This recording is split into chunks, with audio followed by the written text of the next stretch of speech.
அதெல்லாம் இதுல வைக்கணும், அடுப்புல வைக்கணும். அதெல்லாம் நம்ம பண்ண முடியாது. நைட்ல மம்மி வந்தோன்னே தான் அதெல்லாம். அவ்வளோ அந்த பட்டாசு வெடி. நான் மிளகா பட்டாசு வச்சு கொடுக்குறேன்.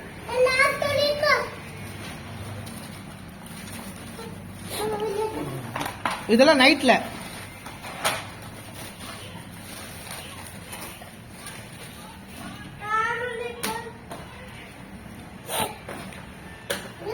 அது வந்து புஷ்பானம். அது ஒன்றும் பண்ண முடியாது.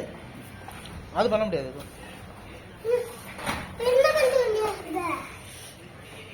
மற்ற எல்லாம் நைட்டு தான். எல்லா தண்ணியில போட்டான் பாரு.